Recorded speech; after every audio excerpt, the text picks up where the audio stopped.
अभिनव और उसकी बीवी जानवी को एक 2 साल की बेटी होती है जिसका नाम निशा होता है। शादीशुदा और एक बच्चे का बाप होने के बावजूद भी अभिनव का एक सौम्या नाम की औरत से अफेयर चल रहा होता है। बस बहुत हुआ सौम्या, आज हमें इस रिश्ते को खत्म करना ही पड़ेगा। क्या? ये तुम क्या कह रहे हो अभिनव? प्लीज कह दो कि ये मजाक है, ये सच नहीं हो सकता।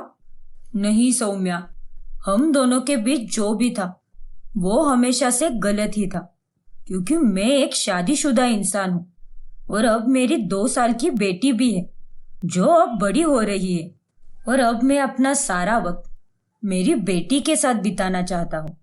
वक्त के साथ साथ मेरे कंधों पर जिम्मेदारियां भी बढ़ने लगी है। तो मेरा क्या होगा अभिनव? मैं क्या करूंगी तुम्हारे सिवा? क्या ये तुमने सोचा है? सौम्या, तुम अपनी जगह पर सही हो, लेकिन मैं भी अपनी जगह पर गलत नहीं हूँ। मुझे माफ कर दो, लेकिन हम दोनों को अलग होना ही पड़ेगा। उसी में हमारी भलाई होगी। इससे आगे जाकर ना तो तुम्हें कोई तकलीफ होगी और ना ही मुझे। लेकिन अभिनव मेरी बात तो सुनो प्लीज अभिनव। सौम्या अभिनव को रोकने की खूब कोशिश करती है, लेकिन वो वहां से चला जाता है और सौम्या को बहुत बुरा लगता है। नहीं, ऐसा नहीं हो सकता। इस पल के बारे में तो मैंने अपने बुरे सपने में भी नहीं सोचा था। अभिनव मेरे साथ ऐसा नहीं कर सकता। मैं उसे कहीं का नहीं छोड़ूंगी। मुझे दर्द में अकेला छोड़कर वो खुशियां नहीं मना सकता। जहां एक तरफ अभिनव अपने अफेयर को खत्म करके एक अच्छे पिता की तरह अपने बेटी के साथ वक्त बिता रहा होता है, वही दूसरी तरफ सौम्या 2 सालों तक तांत्रिक बाबा से जादू टोना सीखती है और 2 साल पूरे होने के बाद वो अपने घर में ही जादू टोना करना शुरू करती है। मैंने बहुत सहन कर लिया अभिनव, लेकिन अब बारी तुम्हारी है। तुम्हारी उल्टी गिनती आज से शुरू होती है अभिनव। मैंने आज तक तुम्हारे बाल और कपड़े संभाल के रखे हैं और इन्हीं के जरिए मैं तुम पर जादू टोना करूंगी। फिर सौम्या अपने जादू टोने की भयंकर विधि शुरू करती है और इसके फल स्वरूप में अभिनव को तकलीफ होने लगती है। आह, ये सब मुझे क्या हो रहा है? जानवी। अरे अभिनव, क्या हुआ तुम्हें? तुम ठीक तो हो ना? नहीं जानवी, मुझे तो ऐसा लग रहा है कि जैसे किसी ने मेरे पूरे बदन में कांटे चुभाए हैं। हाँ, बहुत दर्द हो रहा है जानवी। घबराओ मत अभिनव, चलो हम अभी हॉस्पिटल जाते हैं। जानवी अभिनव को डॉक्टर के पास लेकर जाती है, लेकिन उसके बावजूद भी अभिनव को कोई फर्क नहीं पड़ता। अगले 24 घंटों तक उसे लगातार चुभन महसूस होती है और वो उसके चलते बहुत परेशान होता है। वहां सौम्या मंत्र फूंक फूंक कर जादू टोना कर रही होती है। पहले तो उसने अभिनव पर शारीरिक तौर पर कब्जा पाया होता है, लेकिन इस बार वो अभिनव पर मानसिक तौर पर काबू पाती है और उसके कारण अभिनव अब बेवजह गुस्सा करने लगता है। एक दिन अभिनव की माँ और बेटी उसके पास चली जाती है। पापा, मुझे आज आइसक्रीम खाने का बहुत मन कर रहा है और आइसक्रीम खाने के बाद मुझे आपके साथ खेलना भी है। आप खेलोगे ना मेरे साथ पापा? अभिनव बेटा, मुझे भी तुझसे एक जरूरी बात करनी थी। वो हमें थोड़े दिनों के लिए गांव जाना होगा, निशा की पूजा के लिए। अरे बस, दफा हो जाओ आप दोनों यहाँ से। जब देखो तब मुंह उठाकर मेरा खून चूसने आ जाते हो। परेशान करके रख दिया है मुझे तो। जाओ यहाँ से। अभिनव को यूं गुस्सा करते हुए देखकर निशा बहुत डर जाती है और वो रोते हुए अपने कमरे में चली जाती है। जानवी हैरानी से अभिनव के पास आती है और उसे कहती है, अभिनव, ये सब क्या है? तुम ठीक तो हो ना? तुम माजी और निशा से कैसे बात कर रहे थे? देखो, बेचारी निशा कितनी डर गई। आज तक तुमने किसी से भी इतने गुस्से में बात नहीं की, फिर अचानक से तुम्हें क्या हो गया अभिनव? चुप रहो तुम। और तुम भी यहाँ से चली जाओ, दूर हो जाओ मेरी नजरों से, वरना मैं खुद तुम्हें दूर कर दूंगा। चली जाओ यहाँ से। अभिनव को इतने गुस्से में देखकर उसकी माँ और बीवी घबरा जाती है। अगले दिन सुबह तक अभिनव एकदम ठीक हो जाता है। फिर अभिनव की माँ उसके पास चली जाती है और उसे कल रात के बारे में पूछती है, लेकिन उसे रात के बारे में कुछ पता ही नहीं होता। क्या? ये आप क्या कह रही हो माँ? मुझे तो कुछ भी याद नहीं आ रहा कि मैंने आप लोगों को गुस्से में क्या कहा था, बल्कि मेरा सिर तो अभी तक भारी भारी सा लग रहा है। कल तूने मुझसे और जानवी से बहुत ही बदतमीजी से बात की, लेकिन हमारे साथ साथ तूने निशा को भी बहुत रुलाया बेटा। ओह नो, मुझे नहीं पता कि ये सब क्या हो रहा है मेरे साथ। मैं भी काम के प्रेशर के कारण हो रहा होगा। खैर, मैं अभी जाकर निशा को मनाता हूँ। और माँ, कल के लिए आई एम रियली सॉरी। कोई बात नहीं बेटा, जाकर अपनी बेटी से मिल ले।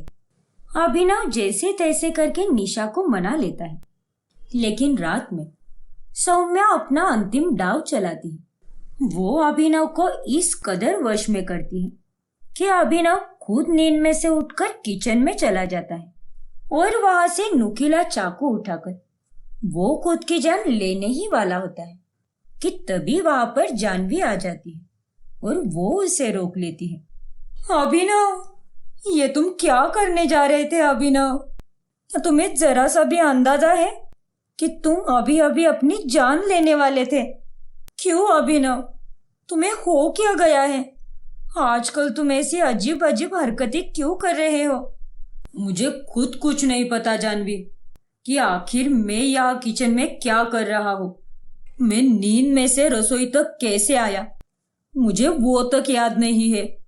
अभिनव की बातें सुनकर जानवी बहुत घबरा जाती है और वो उसे कमरे में ले जाकर सुला देती है। 2 दिन बाद पूरा परिवार एक साथ घूमने निकलता है। उस दिन मेरा आखिरी दाव चल नहीं पाया।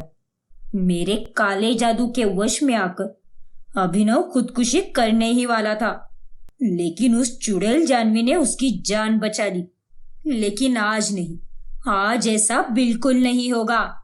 आज गाड़ी चलाते हुए अभिनव अपना आपा खो देगा और उसकी गाड़ी का एक्सीडेंट हो जाएगा और अभिनव के साथ साथ उसका पूरा परिवार भी खत्म हो जाएगा। मैं उन्हें मरते हुए खुद देखना चाहती हूँ, इसलिए मैं उसका पीछा करूंगी। फिर सौम्या अभिनव के कार का पीछा करते हुए उसके पीछे चली जाती है और जैसे सौम्या का दाव था, गाड़ी चलाते हुए अभिनव अपना आपा खो देता है और आउट ऑफ कंट्रोल होकर वो ठीक से गाड़ी चला ही नहीं पाता। अभिनव, ध्यान से अभिनव। जानवी, मुझे कुछ भी समझ में नहीं आ रहा। स्टीयरिंग व्हील पर मेरे हाथ जम गए हैं और ये गाड़ी के ब्रेक भी नहीं लग रहे हैं। हमारा एक्सीडेंट हो जाएगा बेटा। एक काम करो, गाड़ी उस गली की तरफ से लो। उस रास्ते पर माता रानी का मंदिर है, हम वहीं से जाएंगे। तुम्हारे साथ हो रहे इन अजीब हरकतों से अब माता रानी ही बचा सकती है।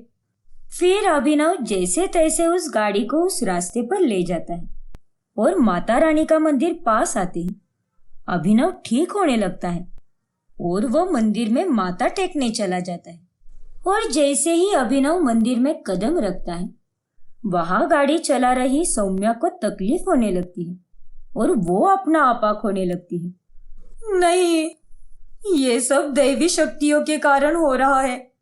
अभिनव मंदिर के अंदर चला गया, इसीलिए मेरे काले जादू का असर खत्म होने लगा है और उल्टा मुझ पर ही पलटवार हो गया है। तभी सामने से एक दूसरी गाड़ी आती है और वो सौम्या की गाड़ी को ठोक कर चली जाती है, जिसके बाद सौम्या का बुरी तरह से एक्सीडेंट हो जाता है और वो अपाहिज हो जाती है। तब हॉस्पिटल में वहां पर तांत्रिक बाबा आते हैं, जिनसे उसने तंत्र विद्या सीखी होती है। सौम्या, ये सब तुम्हारे कर्मों का ही फल है। तुमने तंत्र विद्या का गलत इस्तेमाल किया है और ये इसी की सजा मिली है तुम्हें। तुम जैसे शैतान दिमाग वाले लोगों के कारण ही तंत्र विद्या आज बदनाम हो चुकी है। अब भुगतो अपने कर्मों के फल। नहीं। और इस तरह अंत में सौम्या को उसके बुरे कर्मों की सजा मिल ही जाती है। और वही दूसरी तरफ अभिनव अपने परिवार के साथ खुशी से रहने लगता है। चारू के घर उसकी नई नवेली बहू रितिका आती है। रितिका वैसे तो बहुत ही गुणी और नेक स्वभाव की होती है, लेकिन रात होते ही वो हर तरफ हंगामा मचा देती है। रात को जब सब सो जाते हैं तभी रितिका आधी नींद में से उठकर अपने घर के पास वाले कब्रिस्तान में जाती है। मेरी चाहते तो फिजा में बहेगी, जिंदा रहेगी होके फना, आमिजे तुम्हार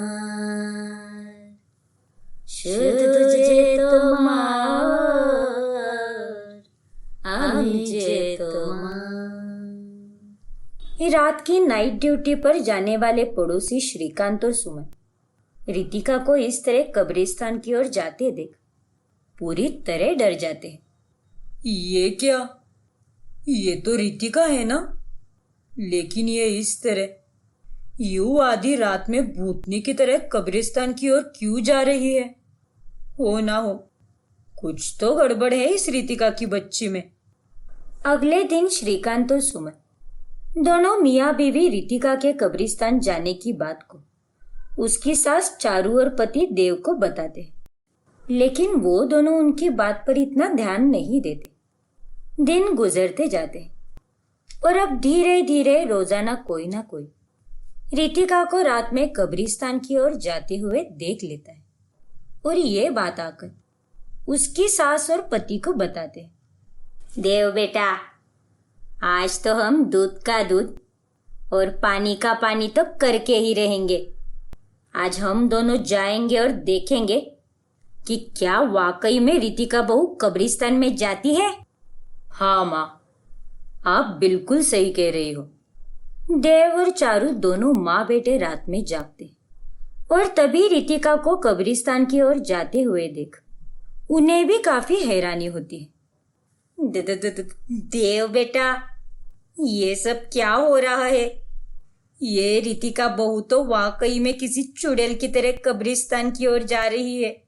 हाँ माँ, और वो भी इतना भूतिया गाना गाते हुए। चारू और देव अब डर जाते। अगली रात वो दोनों फिर से जागते हैं और तभी वो दोनों रितिका को फ्रिज में से चिकन निकालकर खाते हुए देखते हैं। हाय राम, ये मेरी बहू में कौन सी चुड़ैल घुस गई है? रितिका चिकन खाने के बाद फिर से कब्रिस्तान की ओर निकल पड़ती है। ये पूरा दृश्य देख देव और चारू के रोंगटे खड़े हो जाते हैं। अगले 2 से 3 रातों तक रितिका कहीं भी नहीं जाती, जिसके बाद चारू और देव की जान में जान आती है। माँ, रितिका पिछले 3 दिनों से कब्रिस्तान की तरफ नहीं गई। इसका मतलब वो अब ठीक हो गई है। हाँ बेटा, ये सब मेरी प्रार्थना का ही तो असर है। अब वो कहीं नहीं जाएगी और रात में सिर्फ तेरी बाहों में ही रहेगी, ताकि जल्दी से तेरे मुन्ने या मुन्नी की माँ बन सके। माँ, आप भी ना।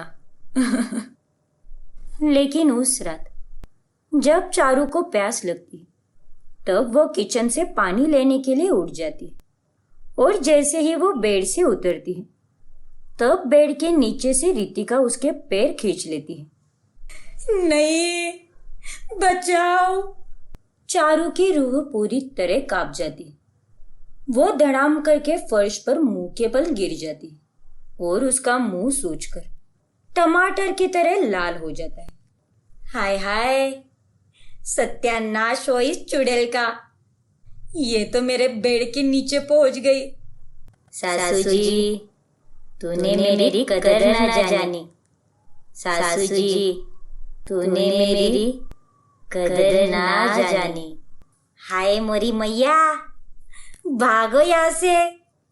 चारू घबरा जाती है और दुम दबाकर वहां से भाग जाती है। एक दिन जब देव रात में काम से लेट आता है, तब वो रितिका को कमरे में ना देखकर बहुत घबरा जाता है। अरे, ये रितिका कहाँ चली गई?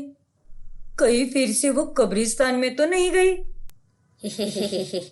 परदेसिया, परदेसिया ये सच है पिया, सब कहते हैं मैंने तुझको दे दिया। देव रितिका को अलमारी में बैठकर नींद में गाना गाते हुए देखकर बुरी तरह डर जाता है और वो भी दुम दबाकर वहां से भाग जाता है। बचाओ, माँ, माँ। चारू और देव दोनों रितिका की इन भूतिया हरकतों से बेहद डर जाते हैं और वो दोनों अब तय करते हैं, बस बहुत हो गया देव बेटा। रितिका बहू की इन भूतिया हरकतों को अब एक ही व्यक्ति रोक सकता है और वो है तांत्रिक बाबा। हाँ माँ, मैं कल ही तांत्रिक बाबा को घर बुलाता हूँ। अगले दिन घर में तांत्रिक बाबा आते और वो रितिका को बेड से बांध देते और अपनी भूत भगाने की विधि शुरू कर देते। आबरा का डाबरा, गिली गिली छू, भाग जा, भाग जा, उल्लू की पट्टी चुड़ैल भाग जा, वरना मैं कर दूंगा तेरी सिट्टी पिट्टी गुम। आबरा का डाबरा, गिली गिली छू। छोड़ो मुझे यूं कैदियों की तरह क्यों बांधा है तुमने? मैंने कुछ गलत नहीं किया है। मुझे नहीं पता कि मैं रात को नींद में क्या करती हूँ। मेरे अंदर कोई आत्मा घुसी नहीं है। अरे ओ डायन, हम अच्छी तरह से जानते हैं ये मेरी बहू नहीं बल्कि तू कह रही है, लेकिन हम तुझ जैसी काली शक्ति के चिकनी चुपड़ी बातों में नहीं आने वाले। ओ बाबा, आपका स्पीकर बंद क्यों हो गया? आप बचते रहो, मेरा मतलब मंत्र जारी रखो। लेकिन तभी वहां पर पड़ोस में रहने वाले डॉक्टर रघुनाथ जी आते हैं और वो ये सब रोक देते हैं। बंद करो ये सब नौटंकी। जिस चीज को तुम भूतिया हरकत का नाम दे रहे हो वो असल में एक मामूली सी बीमारी है। देव बेटा, चारू जी, रितिका के अंदर किसी आत्मा का वास नहीं है, बल्कि उसे नींद में चलने की और बोलने की बीमारी है। वो तो बस एक आदत है। क्या? हाँ, यह अक्सर लोगों को होता है और ये कोई गंभीर बात नहीं है। हाँ, लेकिन इसमें एक ही खतरा है कि नींद में व्यक्ति अगर कोई गलत चीज कर दे, जैसे खुद को या दूसरे को हानि पहुंचा दे, तो बात चिंता करने वाली हो सकती है। देव और चारू ये बात सुनकर चकित हो जाते हैं। डॉक्टर अंकल, अगर ऐसा ही है तो नींद में रितिका कब्रिस्तान की ओर क्यों जाती है? अरे देव बेटा, नॉर्मल सी बात है। घर के पास से होने वाला रास्ता कब्रिस्तान की तरफ ही जाता है, इसीलिए मुझे मेरी बीवी ने यह सब कुछ बताया, इसीलिए मैं यहाँ आ गया। मैं रितिका का ट्रीटमेंट करूंगा, जिसके बाद उसकी यह आदत या बीमारी पूरी तरह ठीक हो जाएगी। डॉक्टर रघुनाथ के ट्रीटमेंट के जरिए रितिका ठीक हो जाती है और उसकी नींद में चलने और बोलने की आदत भी छूट जाती है।